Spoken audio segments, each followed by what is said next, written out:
This is Charlie Bravo, and you're watching MD90. Oh, Charlie, subscribe.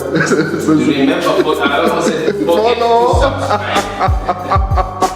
This is MD90, and I'm not good at this shit. What's up? This is Charlie Bravo, and you're tuned in to MD90. Don't forget to subscribe. Peace. Well, President Hakainde Hichilema was in Kawe, and he had a meeting with the Catholic bishops and clergy. So the president put up this after the meeting. The president says, today we are honored to be part of the celebration of the Holy Enchantment and Entrustment as part of the annual meeting of Association of the Syrian Catholic Clergy in Kawe, central Zambia. This is a gathering of the Syrian priests drawn from across the country. Their national conference theme, Priests Transforming Communities and Environment in the Spirit of Synodality, resonated deeply with our values and aspirations as a nation hold dearly. So he says, we reiterated the call for the church to continue partnering with government in transforming our communities by providing what is needed, as well as preserving our environment during these difficult times of climate change. It is for this reason that our government will continue to promote cordial and warm working relationship with the church and concept of synodality, call for togetherness and a shared responsibility as a guiding principle as a cornerstone for both the church and the nation, and he signs it off. President Hakainde Hichilema, Republican President of Zambia. So these are some of the images that came from that meeting in Kawe, where the president was meeting the priests and bishops from the Catholic Church. So these are some of the images from that particular meeting. And then that was the president waving his goodbye. Then you see the Minister of Home Affairs, Jack Mwimbu, and behind him, Felix Mutati, receiving the Eucharist. And then Bowman Lusambo's court cases continue with his wife. So he was in court today. So AFCC orders Lusambo to open defense today without fail. Former Lusaka Province Minister Bowman Lusambo and his wife Nancy Mananse have engaged the law firm of former Attorney General Lukando Kalaluka to guide them through their defense a week after the couple part ways with Makebi Zulu advocates. So if you remember, it should have been last week when Bowman Lusambo asked to be excused from the court proceedings because he fell sick, he wasn't feeling well. And then also his lawyers, Makebi Zulu, decided to part ways with him. So he's got a new law firm representing him in a number of court cases that he has. So he opened his defense with regard to that. What is the relationship between President Hakainde Hichilema and former President Edgar Chagwa Lungu? Was explained by Tabokawana, PS for Media. So Tabokawana yesterday held a press brief right after Cornelius Metoa was on Let the People Talk or Hot Seat, one of those radio programs. And so Tabokawana says if Lungu wasn't bitter, he would have been useful to Hichilema. So Information and Media Permanent Secretary Tabokawana says if former President Edgar Chagwa Lungu wasn't bitter, he would have been useful to the president, to President Hakainde Hichilema. Speaking at a press briefing in Lusaka yesterday, Kawana stated that Lungu, if Lungu had humbled himself as former head of state without getting back into active politics, he would have been representing the head of state in many activities. So that's his view. He says if Edgar Lungu had humbled himself enough, the relationship between Hakainde Hichilema and Edgar would have been better than what it is right now.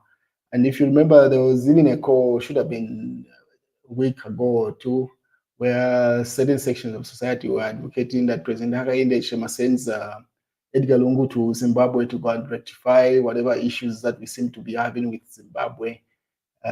because ZANU-PF, that's the ruling party in Zimbabwe, has been issuing a number of statements that have not been sitting well with the Serbian government of President Hakainde Hichilema. And if you remember, it should have been early this year, Mnangagwa held a meeting with Vladimir Putin, where he even said no, he needed Russia to go and set up a base in Zimbabwe because he felt threatened by the presence of the US in Zambia. So since then, the relationship hasn't been the same. So that's that's an example of where Edgar Lungu would have been useful, but obviously that's not the case.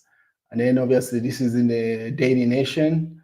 They say Edgar Chagwa been maliciously scandalized. This was Mano Mwamba.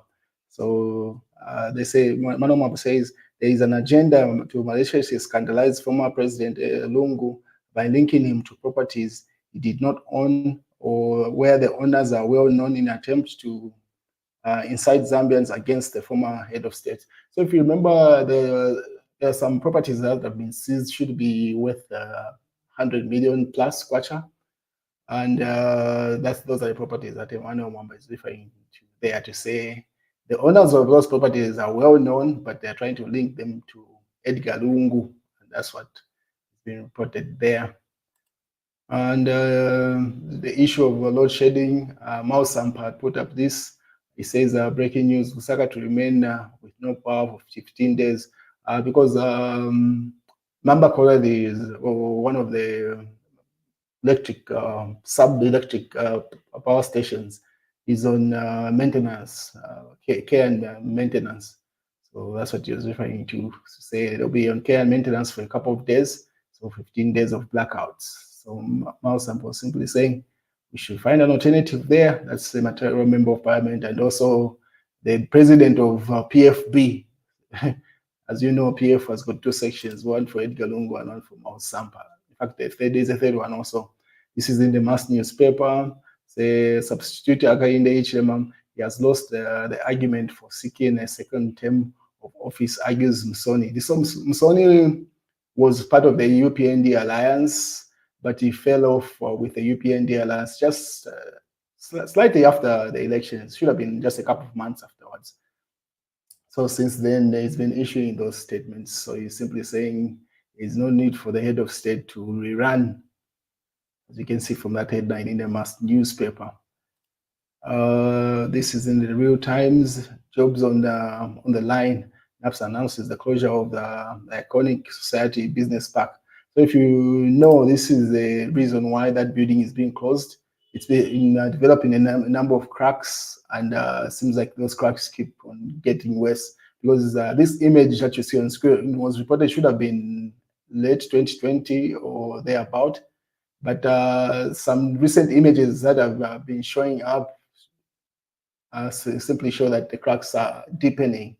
So NAPS decided to close the building. So they said they've got the option to either completely demolish the building or simply do some works on it. They're yet to decide. But as things stand, the owners of businesses in that premise have been given 10 days to evacuate the premises.